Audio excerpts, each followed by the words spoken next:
Bonsoir à tous et bienvenue sur Monaco Info. Je suis ravi de vous retrouver pour une nouvelle édition. Prenez place, installez-vous confortablement. Voici le sommaire. Les 35-44 ans peuvent désormais se faire vacciner. Un courrier a été envoyé mardi par le gouvernement au monégasque résident.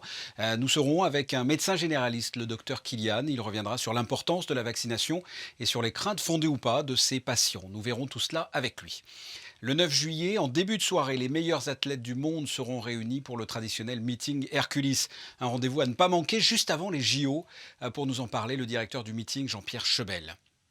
Un nouveau concept store vient de voir le jour et a lancé son premier événement, Océan, qui met à l'honneur des personnalités du monde du sport, du design et de l'art, à découvrir dans un reportage. Et nous l'avons appris mardi en début de soirée, la triste disparition de Jean-René Palacio, le directeur artistique de la Société des Bains de Mer, est décédé à l'âge de 68 ans. Une annonce qui a attristé, bouleversé le monde de la culture à Monaco, en France et même au-delà. Nous écouterons les témoignages de Jean-Luc Biamonti, Françoise Gamerninger et Manu Katché. Mais avant cela, le gouvernement a donné le top départ pour la vaccination de la population âgée de 35 à 44 ans. C'est une étape, mais pensez-vous qu'il faille vacciner encore plus jeunes? Vanessa Dessy vous a posé la question. Moi, je pense, mon avis personnel, j'ai pas envie de me faire vacciner encore parce qu'on n'a pas assez de recul. Mais je pense que c'est une bonne idée. Pour les enfants à risque, c'est bien. Après, évidemment, ceux qui ne veulent pas le faire, ils sont libres de leur choix. Je vais le faire, c'est sûr, parce que de toute façon, on en viendra, je pense, à plus pouvoir voyager, donc il n'y a pas d'intérêt à ne pas le faire. Tant que ça ne devient pas une obligation, c'est bien. Au moins, tout le monde a le choix de faire ce qu'il veut. Vu mon âge, je ne pense pas me faire vacciner, mais je sais que mes grands-parents se sont fait vacciner. Et, au tout début, j'ai eu vraiment peur parce que c'est quelque chose qui est assez récent et on n'a pas trop de recul, donc... pour l'instant, on verra comment ça ira. Je pense pas personnellement me faire vacciner, mais je trouve que c'est bien pour ceux qui ont envie ou qui sont à risque en ce moment. Ah bah oui, moi je trouve ça super pour tout le monde. Parce que comme ça, on est plus protégé pour le coronavirus. Voilà, la population, ou en tout cas la majorité des personnes que l'on a interviewées, vous l'avez vu, sont plutôt pour la vaccination des trentenaires. Et justement, pour poursuivre ce dossier, nous sommes avec un médecin généraliste, Thomas Kylian. Bonsoir. Bonsoir Fabien.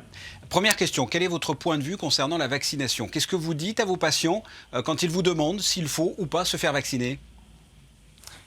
Alors, en tant que professionnel de santé, nous avons tout d'abord, nous, une responsabilité individuelle par rapport à notre patientèle. Donc la question ne se pose pas. Il nous faut prémunir nos patients d'un risque de contamination. Donc bien évidemment, je suis partisan de cette vaccination.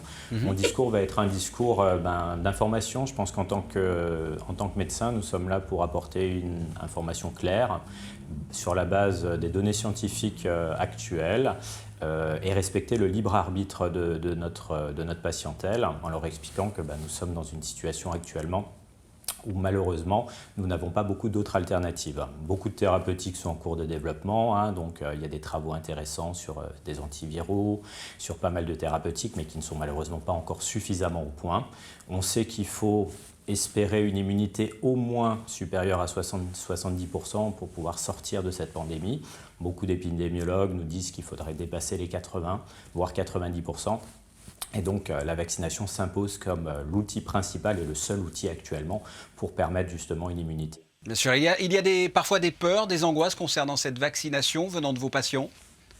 Bien sûr, surtout sur les premières semaines, les premiers mois de la mise sur le marché de ces vaccins.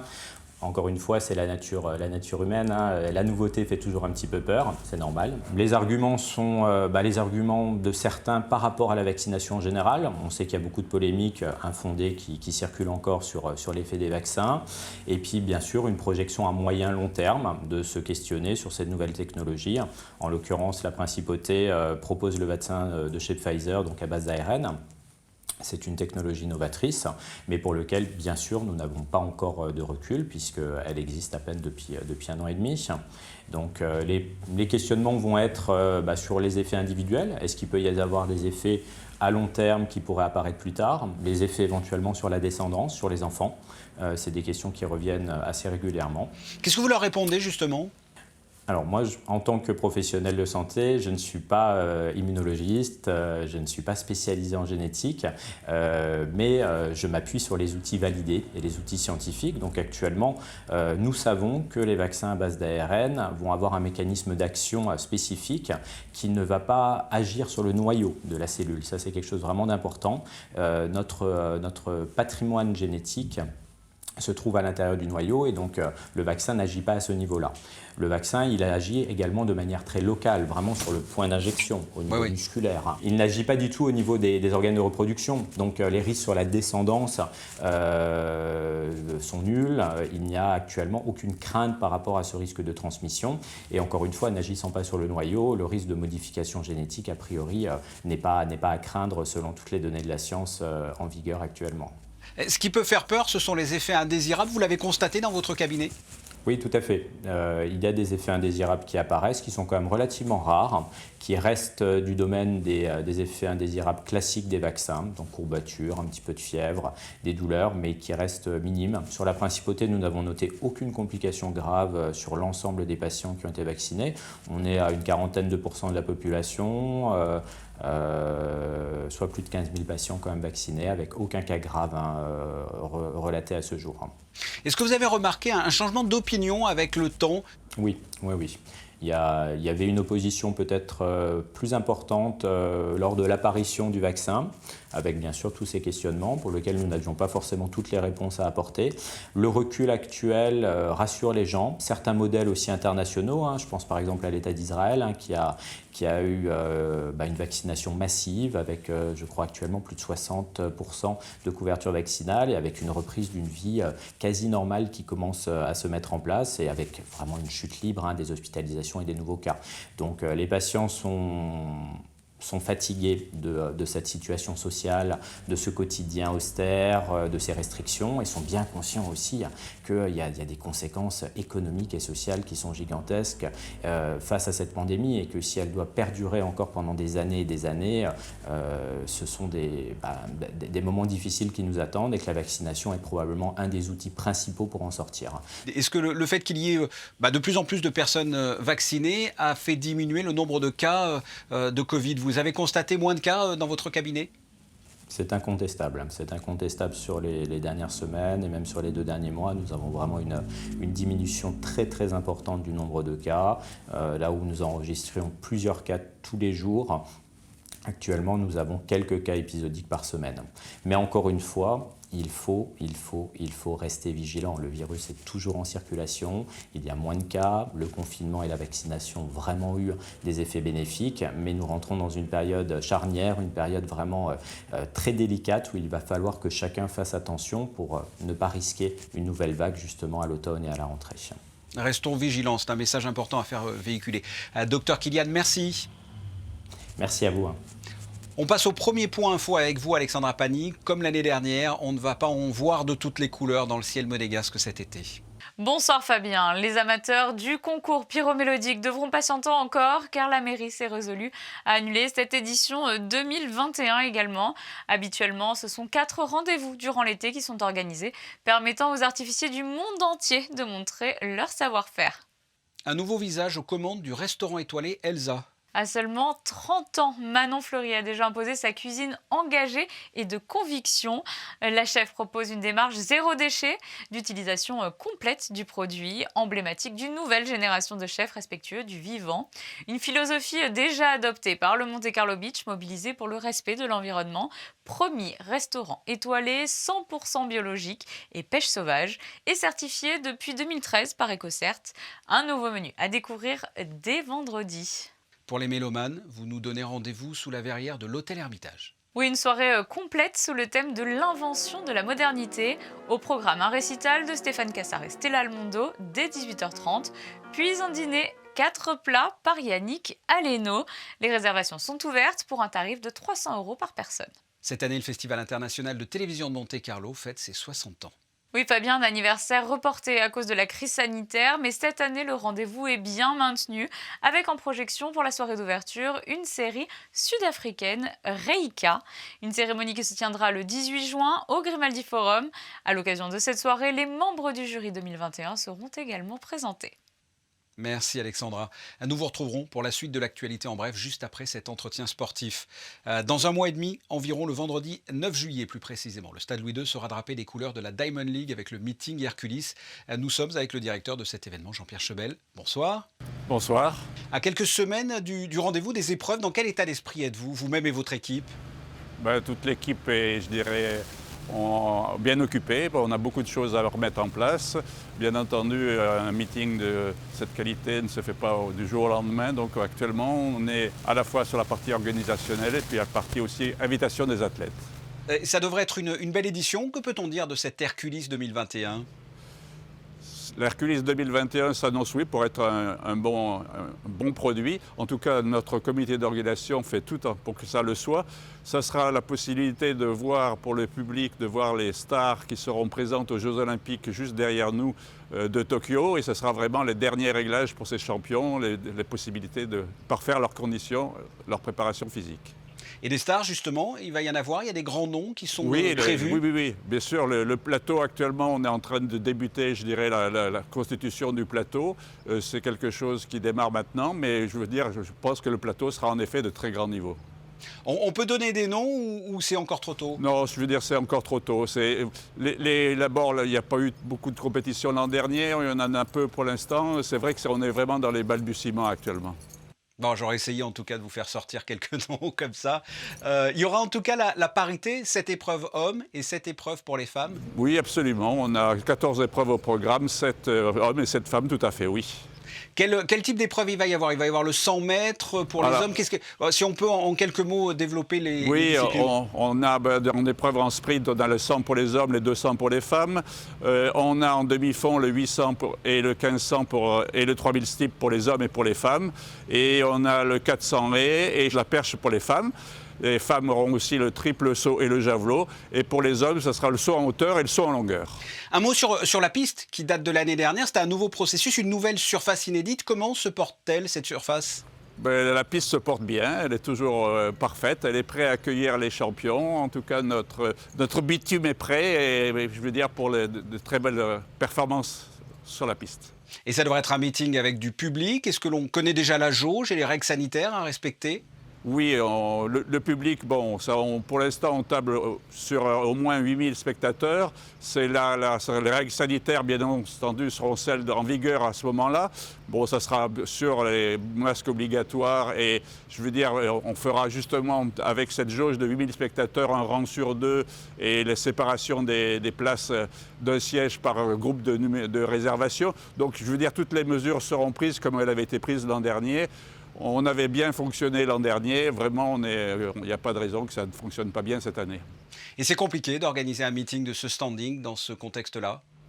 Ça a été très très compliqué l'an dernier, je ne vous cache pas que l'an dernier on a vraiment dû, on a dû tout réinventer. L'expérience de l'an dernier justement va nous servir et ça va nous permettre, je veux dire avec l'aide du gouvernement, puisque nous suivrons bien entendu les recommandations du gouvernement, qui va nous permettre d'accueillir du public, d'abord des sportifs et du public en toute sécurité. Pour les non-initiés en athlétisme, qu'est-ce que représente la Ligue de Diamant, la Diamond League, et l'importance pour Monaco d'en faire partie? C'est la première division, c'est le top du top.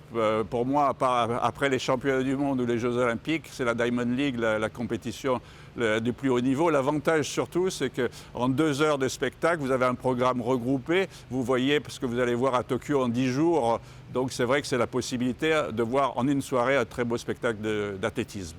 On rappelle la date, le vendredi 9 juillet, en soirée. Il reste des places? Oui, on ouvre seulement la billetterie, il y a les places, je veux dire, aucun problème. Tout le monde est bienvenu pour réserver ses places et pour venir nous rejoindre ce vendredi 9 juillet. Oui, tout à fait. Allez, je retente. Vous avez des noms à nous donner comme athlète? Allez, j'abandonne. Jean-Pierre Chebel, merci d'avoir répondu à mes questions. Avec plaisir. Bonne soirée à vous. Bonne soirée. On vous retrouve, Alexandra, pour la suite de l'actualité. On reste dans le domaine sportif avec une victoire sur le fil de la Roca Team. 74-73, il en a fallu de peu pour la Roca Team, mais c'est donc une 4e victoire consécutive pour les Rouges et Blancs, malgré une fin de match très serrée. Prochain rendez-vous jeudi face au Mans à 18h avec le retour très attendu du public à Gaston Médecin.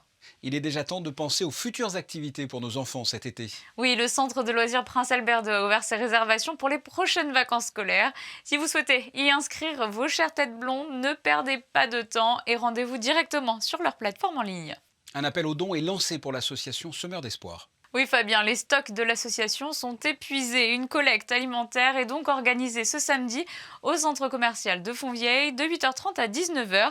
Et attention, privilégiez les denrées longue conservation. Un nouveau concept store vient de voir le jour et a lancé son premier événement Océan qui met à l'honneur des personnalités du monde du sport, du design et de l'art. À découvrir jusqu'au 15 juillet prochain. Vanessa Dessy vous en dit plus. C'est dans un esprit d'ouverture vers le monde du design qu'un nouveau concept store a ouvert ses portes. La Loggia est un espace méditerranéen, un univers collaboratif où sont accueillis de grands noms du design italien et d'artistes de renommée internationale. Au-delà d'un magasin de mobilier et de décoration, on a souhaité regrouper différents univers liés évidemment au monde de la décoration, donc le milieu artistique, le mobilier, la photographie. On va développer à l'avenir 2 thématiques annuelles. La prochaine sera très certainement le Japon. Et à chaque fois, on associera une association, une fondation en relation avec le thème. Les designers et leur travail seront des protagonistes de multiples histoires qui seront contées sur des thèmes différents tous les trimestres. Afin d'initier cette aventure, l'Océan est mis à l'honneur par des personnalités du monde du sport, du design et de l'art. Je pense que l'équipe du showroom avait entendu parler de mon projet qui s'appelle Corail Artefact, qui est un projet qui allie l'art, la science, l'industrie et l'éducation pour tenter de trouver des solutions pour aider le corail à survivre et à se régénérer. L'idée, c'est créer des œuvres, sensibiliser le public à travers ces œuvres, mais aller un peu plus loin aussi. Parce que les artistes, on a souvent tendance à montrer ce qui ne va pas, mais peut-être on peut aussi aller plus loin et mettre notre créativité au service de vraies solutions pour l'environnement.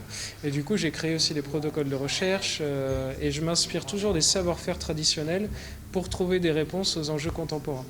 Une partie des recettes sera reversée à la Fondation Prince Albert II afin de contribuer à la protection de l'environnement.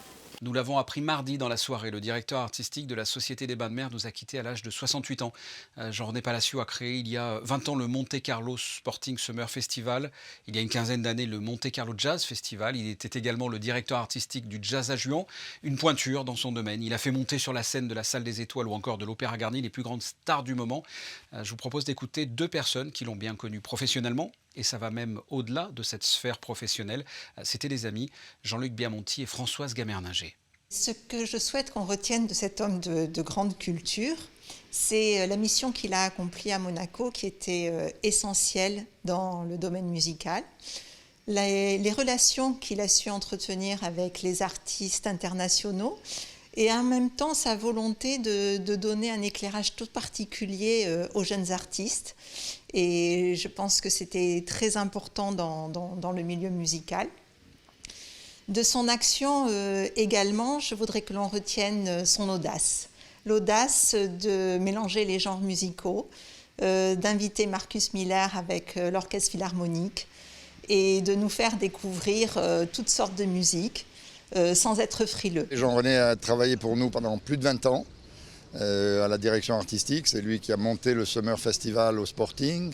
Plus tard, en 2006, il a monté le Jazz Festival, qui était sa passion. Et peut-être que c'est ça qu'il faut retenir, la passion. Il adorait la musique, il adorait ses amis, il adorait le foot, il adorait le rugby, il adorait la moto, il adorait tout, quoi. Tout ce qu'il faisait, il le faisait à fond. Et non, mais il était adorable. On a travaillé jusqu'au bout, hein. Même sur le lit d'hôpital, il bossait, il nous aidait à monter des spectacles pour l'année qui vient. C'était le 15e anniversaire du Jazz Festival cette année. On réfléchit, on va essayer de faire un petit hommage quelque part. Le monde de la culture en principauté est en deuil. À l'international également, nous sommes avec le batteur Manu Katché. Bonsoir. Bonsoir. Vous avez, comme nous, appris cette nouvelle, la disparition de Jean-René Palacio. Une réaction ? J'ai plein de réactions. La première, c'est que je suis super triste parce qu'au fil des années, j'ai eu beaucoup de collaborations avec Jean-René et on est devenus amis. parce que c'était un garçon qui était extrêmement proche des artistes et des musiciens, qui avait tous les codes, qui aurait pu être musicien lui-même, et qui avait surtout une énorme bienveillance et qui était toujours à l'affût d'échanger des collaborations avec un tel ou un tel, même si les gens ne se connaissaient pas, de réunir les gens un petit peu comme une famille. Et finalement, l'application de ce qu'il aimait est devenue la même chose entre nous, et puisque j'ai même été jusqu'à lui accrocher la petite médaille des Chevaliers des Arts et des Lettres à Monaco. C'était un moment assez intense avec Monseigneur, et j'ai vraiment l'impression d'être rentré un petit peu dans son intimité amicale, et c'est vrai que quand j'ai appris la nouvelle, ça m'a rendu très triste, parce que c'est comme lorsqu'on perd un membre de sa famille, une espèce de grand frère qui est là, et vous savez que vous pouvez compter, que vous allez retrouver chaque année au moment des festivals ou à d'autres moments, parce qu'on a passé plein de moments, des déjeuners, des choses ensemble. Et ouais, ça m'a rendu super triste. Et j'en suis triste parce que je me dis, voilà, je vais pas le revoir, quoi. Vous avez un souvenir que vous allez garder de lui, à votre avis? Quel souvenir vous avez? On a passé plein de moments très très importants. Ce que je pourrais dire peut-être le plus drôle, c'est au moment où je suis allé à l'hôpital, où c'est vraiment pas un lieu où on a vraiment envie de traîner, et malheureusement il était obligé d'y passer régulièrement. Je me souviens, on passe un bon moment. J'étais d'ailleurs entre autres avec Éric Lénini. Donc on rend visite à Jean-René dans sa chambre. Il est plutôt pas mal, il est dans son fauteuil, et puis au bout d'un petit moment, il dit on sent qu'il est un petit peu fatigué, donc on va le quitter, et il nous raccompagne à l'ascenseur. Et à ce moment-là, il y a tout l'ensemble du staff, soignants, aides-soignants, infirmiers, etc., qui sont là. Il fait des grands coucous parce qu'il est très très très sympathique, et il leur fait comprendre que je suis quelqu'un de très connu dans le monde du football. Et il est là, ouais, c'est un super footballeur. Et je me souviens avoir rigolé parce que c'était tellement inattendu. Je me suis dit, il va dire qui je suis, voilà, c'est bon, je suis musicien, peut-être que certains me connaissent pas, d'autres, peu importe. Et lui, il était très très fier de ça, on a super rigolé. Alors que le moment et l'endroit n'étaient pas franchement l'idéal pour ce genre de... Et je pense qu'il va nous manquer, en tout cas moi, ça va me manquer. Manu Katché, merci infiniment d'avoir répondu comme ça à ces questions concernant Jean-René Palacio. Merci. Merci à vous. Jean-René Palacio et Monaco Info, c'était une vieille histoire d'amour. Nous avions travaillé ensemble pour l'émission Backstage. Il nous a fait de sublimes cadeaux musicaux. Il nous a permis de découvrir de nouveaux univers et rencontrer des personnes formidables. Pour tous ces souvenirs et ces moments de rire avec toi, nous t'en sommes éternellement reconnaissants. Si nos cœurs sont assombris aujourd'hui, qu'en est-il du ciel, Alexandra, pour demain ? Une journée en demi-teinte, Fabien. Le ciel sera clair, mais il faudra compter sur la présence de nuages tout au long de ce jeudi. Le thermomètre affichera 20 degrés et nous célébrerons Saint-Augustin de Canterbury en ce 27 mai. Merci Alexandra. Ce journal est terminé. Vous retrouverez jeudi 19h Patricia Navarro. On se quitte avec les photos du jour consacrées à la mer Méditerranée. Ça me permet de vous dire que nous recevrons demain en entretien l'apnéiste monégasque bien connu Pierre Frolat. À très bientôt. Au revoir.